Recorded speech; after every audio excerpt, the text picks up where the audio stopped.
Hi students.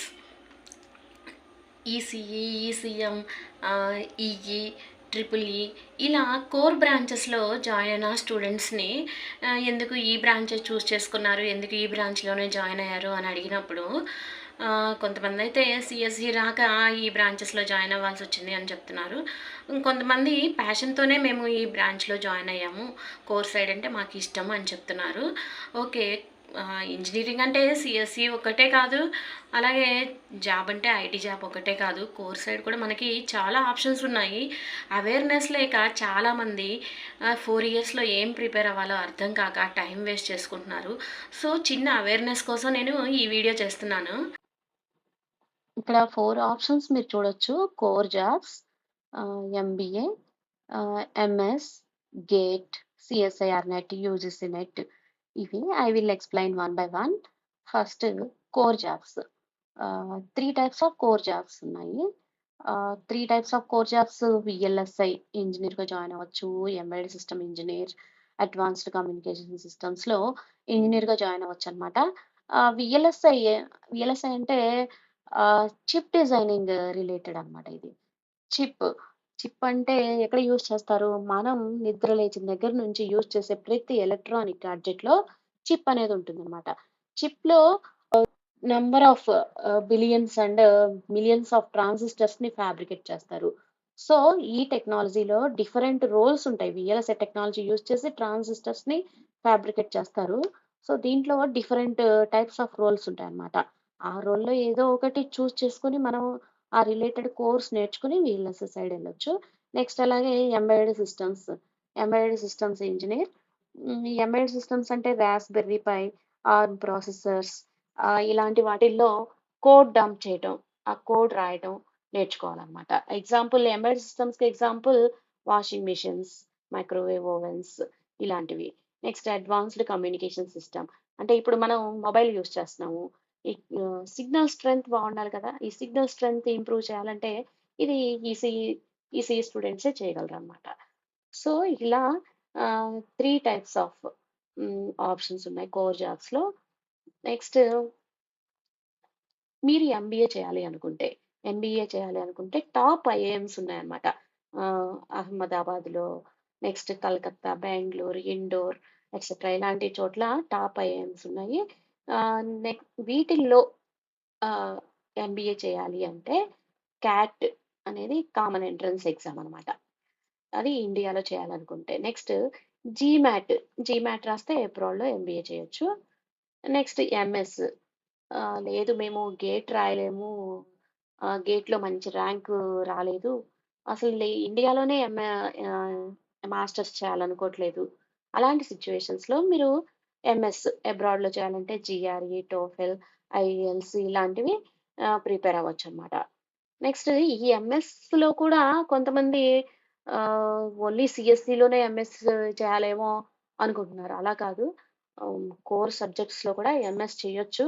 ఇందులో కూడా వీఎల్ఎస్ ఉంటుంది, ఎంబెడెడ్ సిస్టమ్స్ ఉంటుంది. వీటి రిలేటెడ్‌గా మీరక్కడ సబ్జెక్ట్స్‌ని చూజ్ చేసుకొని ఎంఎస్ చేయొచ్చనమాట. Next uses of GATE. ఇది చాలా very, very, very important. Uses of GATE. GATE వల్ల యూజెస్ ఏంటి అంటే, గేట్ కనుక మీరు క్వాలిఫై అయితే ఒకటి ఎంటెక్ చేయొచ్చు. గవర్నమెంట్ జాబ్స్‌కి ఎలిజిబుల్ అవుతారు. నెక్స్ట్ పీహెచ్‌డీ కూడా చేయొచ్చు. డైరెక్ట్‌గా బీటెక్ నుంచి పీహెచ్‌డీ చేయొచ్చనమాట. నెక్స్ట్ యూజీసీ నెట్ క్వాలిఫై అయినా, సీఎస్ఐఆర్ నెట్, గేట్ ఈ 3లో ఏది క్వాలిఫై అయినా సరే మీరు పీహెచ్‌డీ చేయొచ్చు. NITs, IITs based on score అనమాట. మీకొచ్చిన స్కోర్ అండ్ ఇంటర్వ్యూస్‌ని బట్టి ఎన్ఐటీస్, ఐఐటీస్‌లో పీహెచ్‌డీ చేయొచ్చు డైరెక్ట్‌గా. ఆహ్, ఎంటెక్ చేయకుండానే పీహెచ్‌డీ చేయొచ్చు. ఎంటెక్ చేసి పీహెచ్‌డీ చేయొచ్చు. ఎంటెక్ చేయకుండా పీహెచ్‌డీ చేయొచ్చు. కాకపోతే ఏంటంటే, ఎంటెక్ చేయకుండా పీహెచ్‌డీ చేస్తేనేమో ఒక 2 ఇయర్స్ సేవ్ అవుతుంది. టైం సేవ్ అవుతుంది. నెక్స్ట్ ఇలా ఇవి క్వాలిఫై అయ్యి మీరు పీహెచ్‌డీ చేశారనుకోండి. మీకు 5 ఇయర్స్‌లో ఆహ్, పర్ మంత్ 42,000 వస్తుందనమాట. పీహెచ్‌డీ చేయటానికి 5 ఇయర్స్ కావాలి కదా! ఆ 5 ఇయర్స్ టైమ్ పీరియడ్‌లో పర్ మంత్ 42,000 ఫెలోషిప్ వస్తుంది. సో, మీరు రీసెర్చ్ సైడ్ వెళ్ళాలనుకుంటే ఇలా గేట్‌కి ప్రిపేర్ అవ్వండి. నెక్స్ట్ ఇంజినీరింగ్ సర్వీసెస్ ఎగ్జామ్ అనేది ఒకటుంది. ఇది యూపీఎస్‌సి కండక్ట్ చేసే ఎగ్జామ్ అనమాట. ప్రిపేర్ అవ్వగలము అనుకుంటే ఇది కూడా ప్రిపేర్ అవ్వచ్చు. ఏదైనా మీ ప్యాషన్ మీద డిపెండ్ అయి ఉంటుందనమాట. మీరు ఏది సెలెక్ట్ చేసుకున్నా సరే, వేరే వాళ్ళని చూసి మీరు సెలెక్ట్ చేసుకోవద్దు. ఓకే. మీరు సెకండ్ ఇయర్‌లో కోర్ సబ్జెక్ట్స్ మీకు స్టార్ట్ అవుతాయి సెకండ్ ఇయర్‌లో. ఆ కోర్ సబ్జెక్ట్స్ చదివేటప్పుడు మీ ఎక్సైట్‌మెంట్ ఎలా ఉంది? ఇంట్రెస్టింగ్‌గా ఉందా? ఇంట్రెస్టింగ్‌గా ఉంటే మీరు కోర్‌లో ఎళ్ళిపోవచ్చనమాట. కోర్‌లో ఎంఎస్ చేయొచ్చు. ఆహ్, లేదా ఫర్దర్ స్టడీస్‌కెళ్దాము. ఇంకా హైయర్ స్టడీస్ చదివిన తర్వాతనే మనం జాబ్ చేద్దాము అనుకున్నప్పుడు ఎంటెక్, పీహెచ్‌డీ చేయొచ్చు. లేదు ఓన్లీ జాబే చేయాలి, కోర్ సైడ్ జాబే చేయాలి అనుకున్నప్పుడు ఏం చేయాలి?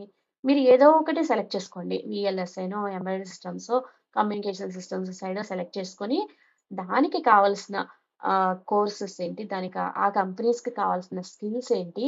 ఆ స్కిల్స్ ఎలా నేర్చుకోవాలి? ఎక్కడ నేర్చుకోవాలి? నెక్స్ట్ ఆహ్, ఇంటర్న్‌షిప్స్ ఏం చేయాలి? అనేది డిసైడ్ అవ్వాలనమాట.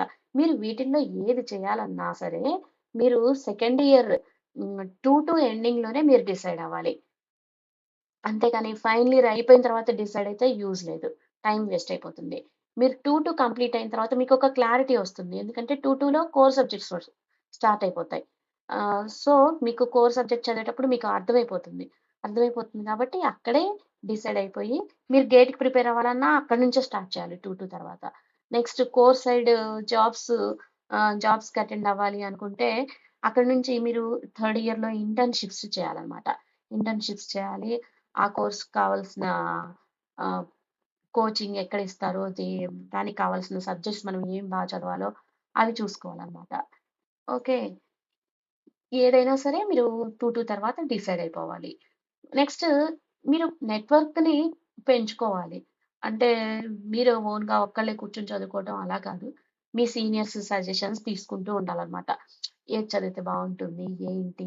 ఐటీ జాబ్స్ కావాలనుకుంటే ఆహ్, ఇలా మనకి ఆన్ క్యాంపస్‌లో ఏం జాబ్స్ వస్తున్నాయి?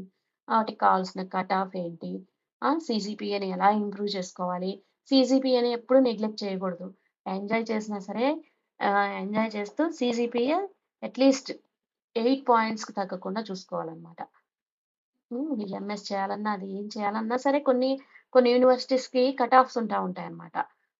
కొన్ని యూనివర్సిటీస్‌కి ఒక్కొక్క యూనివర్సిటీకి ఒక్కొక్క క్రైటీరియా ఉంటుంది గదా! అందులో CGPA is the most important. అదే కొన్ని కంపెనీస్‌కి కూడా కట్ ఆఫ్ ఉంటుంది. ఈ ఇన్ని పాయింట్స్ ఇంత సీజీపీఏ ఉన్న వాళ్ళకి ఎలిజిబిలిటీ ఉండటం అలాంటివి ఉంటాయి కాబట్టి don't neglect the CGPA. First year నుంచే మీరు సీజీపీఏ నెగ్లెక్ట్ చేయొద్దు. ఓకే. మీరు ఏది సెలెక్ట్ చేసినా సరే, మీకు నచ్చిన సబ్జెక్ట్‌ని సెలెక్ట్ చేసుకోండి. మీరు అందులోనే ఎక్స్‌పర్ట్ అవ్వండి. ఏదైనా మీరు కెరియర్‌గా చేసుకున్నారు అంటే, అది మీకు గేమ్ ఆడుకుంటున్నట్టు ఉండాలి. ఎందుకంటే, గేమ్ ఆడుకోవడం అంటే ఇష్టం కాబట్టి, సక్సెస్‌ఫుల్‌గా జాబ్ చేస్తారనమాట. Okay. Thank you for watching.